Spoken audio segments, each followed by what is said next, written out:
हमारी अगली मुज़ाकरा निगार जो हैं डॉक्टर रक्षंदा रूही साहिबा हैं। मैम का मैं मुख्तसर सा तारुफ पेश करता हूँ। डॉक्टर रक्षंदा रूही आप असर हाजिर की मारूफ फिक्शन निगार में शुमार की जाती हैं। आपकी अब तक 10 से ज़ायद किताबें मंजर-ए-आम पर आ चुकी हैं। आपकी कहानियाँ उर्दू और हिंदी के मोतबर रिसालों में पढ़ने को मिल जाती हैं। आप जितनी उर्दू दुनिया में मकबूल हैं उतनी ही हिंदी दुनिया में भी। आप फिक्शन निगार के साथ साथ एक मुतरजिम भी हैं। आपकी अदबी खिदमात के लिए कई इनामात भी मिल चुके हैं, जिनमें इकबाल सम्मान, कुर्रतुल ऐन award, Madhya Pradesh Urdu academy award, कथा रंग पुरस्कार, बज़्म उर्दू दुबई उर्दू अवार्ड और कसौटी जदीद अदबी अवार्ड वगैरह। अभी रेख्ता ने एक तर्जमा शुदा नावल शाये किया है नौलखी कोठी अली अकबर नातिक साहब का, जो कि अभी कल ही आया है मंजर आम पर, तो इसके लिए आप लोग जोरदार तालियां बजा सकते हैं। और हम लोग बहुत जल्दी इस किताब नौलखी कोठी का इजरा भी बहुत जल्दी करेंगे, तो उसमें भी आप सब लोगों को आना है। डेट अभी फाइनल नहीं हुआ, बट वैन्यू मैं आप लोग को बता देता हूँ, इंडियन इस्लामिक कल्चर सेंटर में। आइए मैम, शुक्रिया। सदर मोहतरम और मेरे तो बहुत ही मोहतरम हैं आप सर जीना बड़े साहब, क्योंकि मैं इससे याद रखती हूँ जब मेरा वायवा था जो कि हिंदी में था, लेकिन सर उर्दू की तरफ से तशरीफ़ लाए तो उसका तो मुझ पर एहसान है आपका।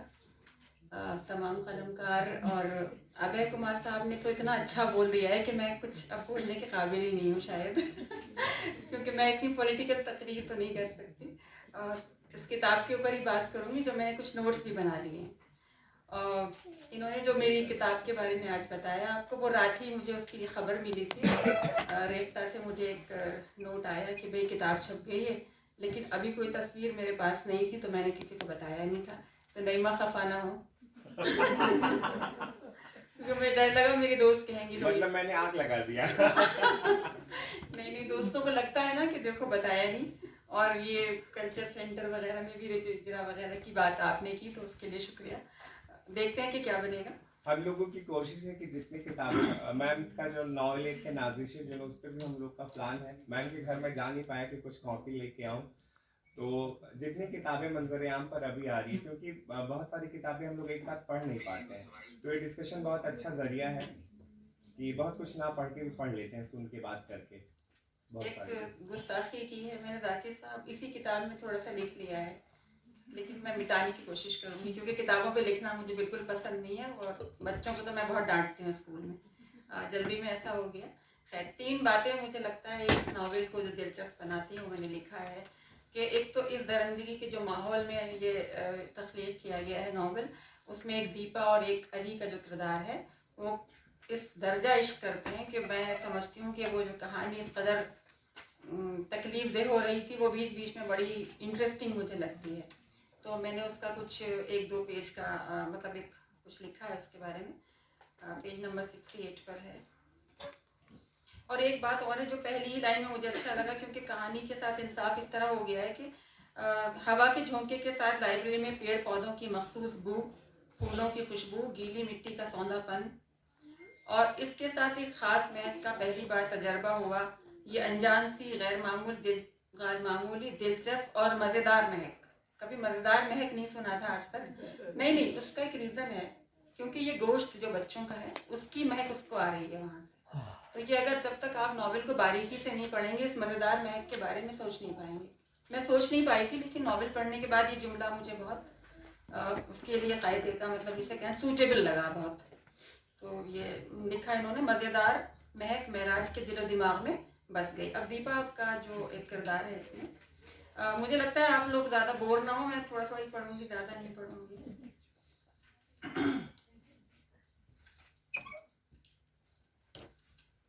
दीपा और अली का जो इसमें किरदार है, उसमें है कि अली के ख्यालों में खोई थी अली की बड़ी बड़ी काली आंखें उसे याद आ रही थी। इन आंखों में वो अपने लिए इजहार मोहब्बत तलाश कर रही थी। उसे मोहब्बत तो नज़र आ रही थी, मगर उसका इजहार नहीं। दीपा को अब तक ये शुबा था कि वो अली से प्यार करती है या नहीं, शायद करती है, उसे यकीन हो चला था। तो इस किताब में जो कहीं कहीं इस तरह के जुमले, इस तरह के जो इन्होंने प्लॉट बनाए हैं और किरदार तख्लीक किए हैं, वो कहानी को दर्दनाक होने से बचा लेते हैं मेरा ख्याल। और कहानी बहुत एक अलग तरीके से मुझे अच्छी लगने लगी। दूसरा है एक ख़ास पहलू जो मैं देख रही हूँ आजकल के दौर में अज़दवाजी ज़िंदगी में, एक मैं और एक मेरी लाइफ, इसका इजाफा बड़ा नुकसानदेह हो गया है। ये मर्द हों चाहे औरत हों, हम लोग जिक्र भी कर रहे थे।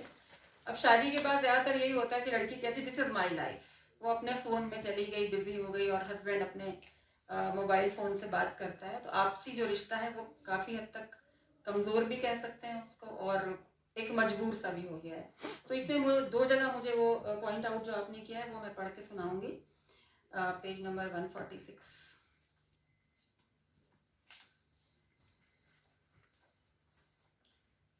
मानव ने अपना चेहरा दूसरी तरफ कर लिया जैसे आंखों में आई नमी को छुपाने की कोशिश मानव ने अपना चेहरा दूसरी तरफ कर लिया जैसे आंखों में आई नमी को छुपाने की कोशिश कर रहा हो।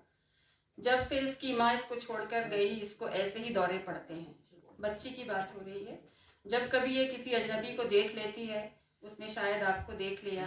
मेरी ईमानदारी और सच्चाई पर चलने की मुझसे ज़्यादा सज़ा मेरी बच्ची को मिल रही है। लड़की जो उसकी वाइफ है वो जा चुकी है छोड़कर, और बच्ची इस खौफ से बेहोश होती है कि कोई इंसान उसको आके उसके बाप से भी अलग ना कर दे। तो ये जो बिखराव है इसका भी एक बहुत अच्छा इन्होंने एग्जाम्पल इस नॉवेल में यहाँ दिया है।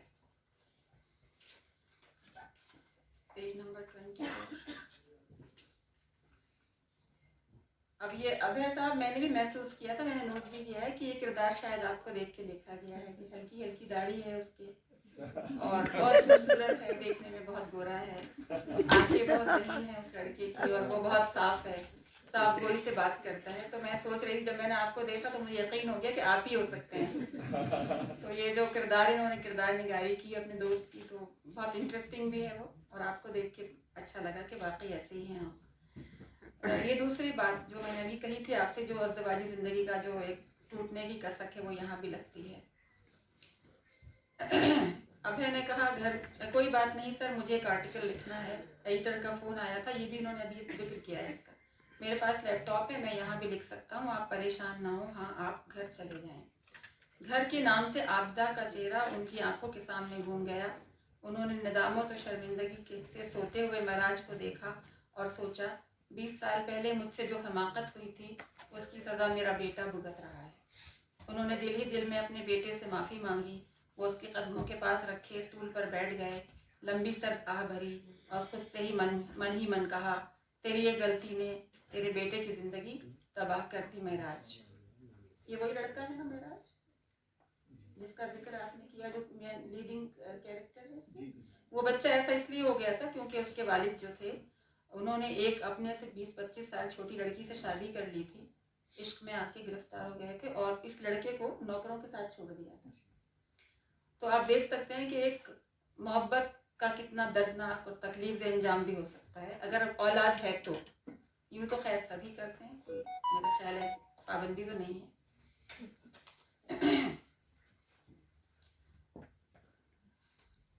अब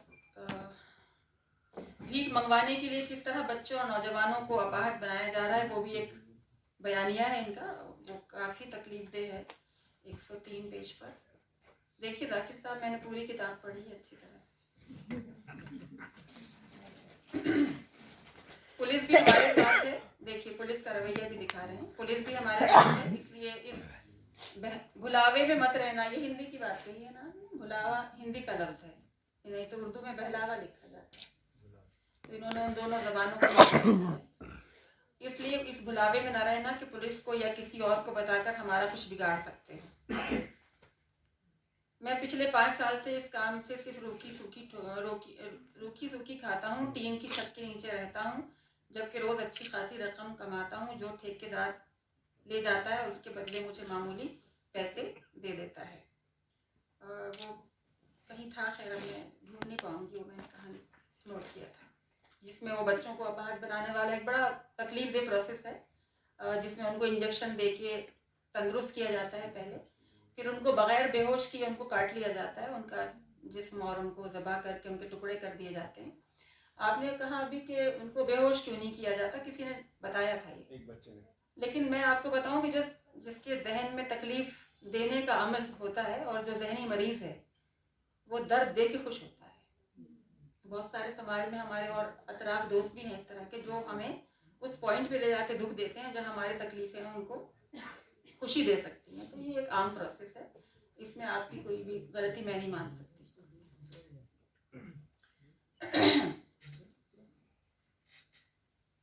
नॉवेल का सबसे दर्दनाक और गैर इंसानी हिस्सा लिखने के लिए नॉवेल निगार किस अजाब से गुजरा होगा, ये हम तख्लीक़कार बखूबी समझ सकते हैं। आप सुनेंगे तो आप इस तकलीफ और समाज के इस नासूर को समझ पाएंगे। 184 पेज। ये वही बच्चों वाली बात। उस्ताद कारीगर चीखता है, अबे पहले पीस का टेटवा गर्दन दाब, हाथों में जान नहीं है क्या, चले हैं काम करने। कभी किसी कारीगर को समझा रहा होता, हाँ जल्दी जल्दी छुरा फेर इसकी गर्दन पर, वरना पीस खौफ से मर जाएगा, मतलब बच्चा। कभी किसी से कह रहा होता, अबे ओ गधे की औलाद, छुरा छुरा छुरा तेज कर पहले, खुट्टल है छुरा, खराब धार से बच्चे का दम अटक अटक कर निकलता है। जब पीस को ज़िबा करने के लिए गिराया जाता तो छुरा गर्दन पर आने से पहले ही उनकी आंखें अनजाने खौफ से उबल पड़ती थीं। छुरा फिरते ही खून का फवारा छूट पड़ता, कारीगर के कपड़े खून में सुर्ख हो जाते और चेहरे पर भी छल छलाकर खून आता, जिसे कारीगर अपनी आस्तीन से साफ करके लंबा सांस लेता। गर्दन पर छुरा चलाने के बाद आधे घंटे तक उसको ठंडा होने के लिए छोड़ दिया जाता। अब आप सोच सकते हैं जब ये लिख रहे होंगे तो इनको कितनी तकलीफ हो रही होगी। मुझे अभी भी ऐसा लगता है जैसे मुझे एक ठंड का सा एहसास हुआ है खौफ की वजह से। दूसरी बात जबान की अभी फिर आती है कि किताबों की फुसफुसाहट, बाकी लोग फुसफुसा रहे थे। ये जबान हिंदी की है, उर्दू में नहीं इस्तेमाल होती ज़्यादा, तो यहाँ भी एक समन्वय है उर्दू हिंदी का, और मुझे अच्छा लगा ये आपका अंदाज। सियासी सरपरस्ती के बल पर जिस तरह के वाक़यात होते हैं वो आपने बयान किया। बहुत सारे वाक़यात हैं जिसमें पुलिस उनका साथ देती है उन मुजरिमों का। शॉर्ट्स कर देती हूँ बात को। अब आखिर में यह है कि वो मर जाते हैं चारों लोग, और ये थ्रिलर की तरह जो फिल्म चल रही थी ये एंड हो जाती है। मुझे लगता है चारों को आप न मारते, एक आध को बचा लेते, कम से कम दीपा को और अली को बचा लेते, क्योंकि मुझे मोहब्बत करने वालों को मारना बिल्कुल पसंद नहीं है।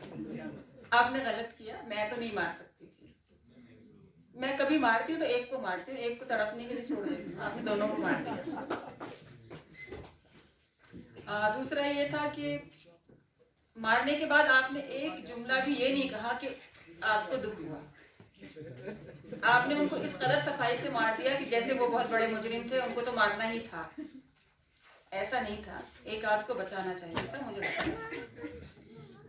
लेकिन वो फिक्शन ही क्या है जो सवालात ना छोड़ के जाए। बहुत सारे सवाल जहन में रहे किताब के बाद।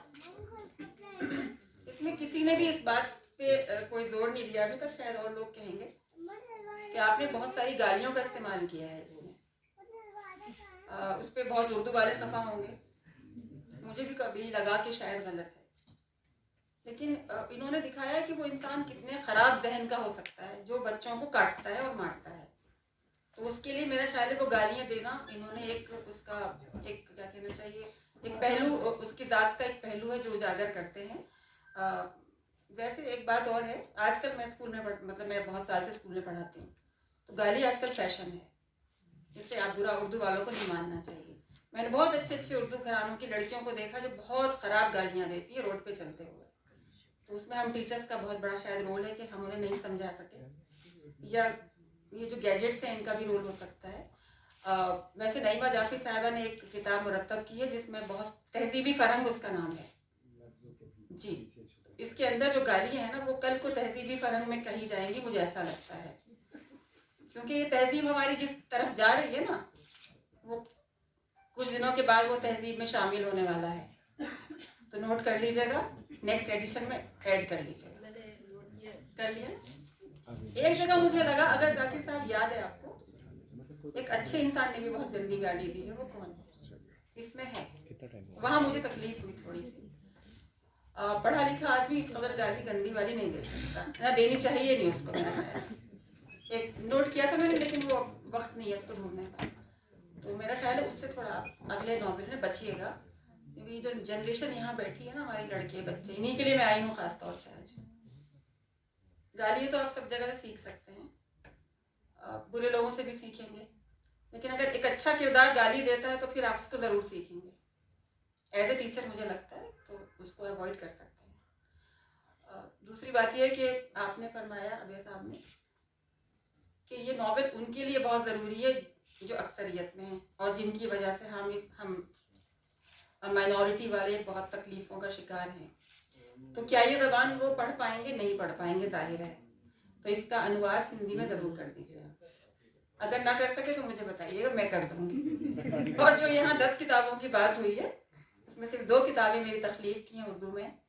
एक मेरा PhD का मकाला है जो अब्दुल कुद्दूस गंगोई का, हिंदवी कलाम सबको मालूम है, अलग दास के नाम से है। अलग दास के नाम से उन पर आज तक कोई PhD नहीं हुई थी, सिर्फ एक अलीगढ़ से हुई है। तो 7 साल का काम था, तख्लीक कह लीजिए उसको या तहकीक कह लीजिए। एक हिंदी का मजमूआ है, तो 4 और 6 मेरे अनुवाद हैं हिंदी उर्दू के। तो इसलिए मैं हिंदी का अनुवाद करना चाहूँगी इस किताब का। बहुत बहुत शुक्रिया और बहुत बहुत मुबारक हो, अच्छी किताब है।